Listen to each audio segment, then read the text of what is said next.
Kitoko Bibarwa afite igitaramo ku itariki 25 ndetse na 26.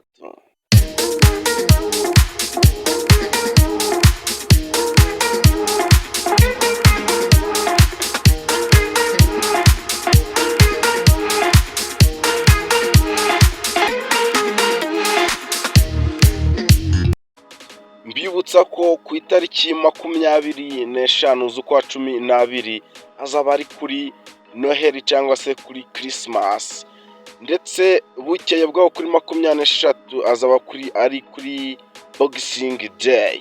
Mbibutsa ko Kitoko Bibarwa azaba susurutsa ndetse akabasha kuba yabafasha buri kimwe cyose muri iyo minsi, mwishimira ndetse munasoza umwaka. Rero nk'uko yabashije kuba yabitangaza ubwo yaravuye muri Amerika, agenda ababwira ati banyarwandakazi ndabaziye, nje kubaha ibintu bimeze neza, ati uwo munsi hatazagera ubura cyangwa se ngo akererwe, kuko hari byinshi bizaberamo, dore ko atazaba ari wenyine, azaba ari kumwe n'irindi tsinda ry'ibyamamare bigiye bitandukanye hano mu Rwanda.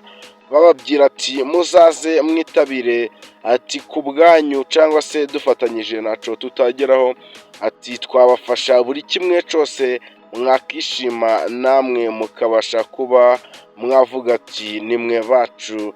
Nk'uko rero Kitoko Bibarwa yakomeje kuba yatangaza, agenda avuga ati muri Amerika, ati nabashije kuba nabonerayo byinshi bigiye bitandukanye, ati nabashije kuba nakigayo, ati nkorayo n'akazi kagiye gatandukanye, atariko ntabwo nigeze mbona ubwisanzure cyangwa se ibyishimo nk'ibyo naboneye mu Rwanda. Agenda ashima u Rwanda, agenda ashimira abanyarwanda muri rusange, ababwira ati mukomeze mukunde igihugu cyanyu, ati kandi mukomeze mugikorere, ati kuko kizabageza kuri byinshi bigiye bitandukanye.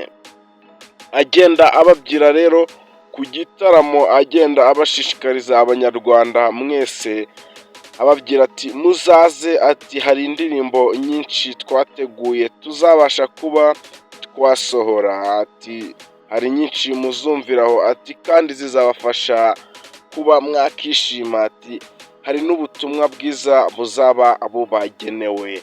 Rero buri wese w'umuturarwanda ushobora kuba uri kumva agomba kwitabira, dore ko iki gitaramo cyabo kizabera muri BK Arena. Kandi Kitoko Bibarwa agenda ababwira ati nzanye amaraso mashyashya, nzanye amaraso ameze neza, ati ubu niho ngiye kujya mu muziki, ati ni nkaho ariho ngiye kuba natangira umuziki wanjye, ati nshaka kuwushira kuri level nahoze nekereza kuva kera, ati nubwo bitari byoroshye, ati nubwo muri uyu muziki, ati bisaba kugira ngo ube wakihiringa cyane, ati ariko nzakomeza angerageze, ati kandi nizeye ko ibintu nzabikora neza kandi bikabasha kuba byaneza imbere. Anagenda ashimira abagize uruhare mu buzima bwe cyangwa se ku bagiye bamufasha, bagenda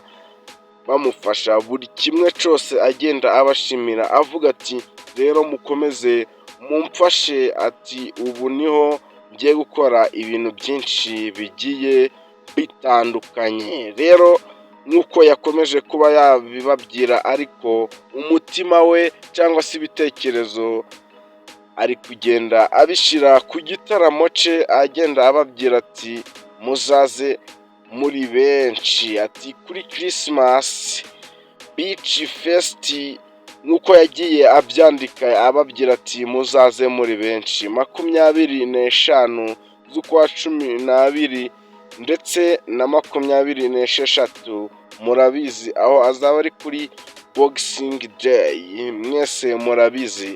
Rero agenda anababwira ati muzaze, ati dore ko igitaramo cyacu kizatangira saa n'ebyiri kikageza igihe tuzumva dushakiye. Rero arabatumiye muri benshi, dore ko amatike nk'uko bigiye bimeze, nk'uko yagiye abitangaza, VVIP ni ibihumbi 50 nk'uko yagiye yabitangaza, ariko ahasanzwe izaba ari inote y'icumi, azaba ari kumwe n'ibyamamare bigiye bitandukanye muri performance.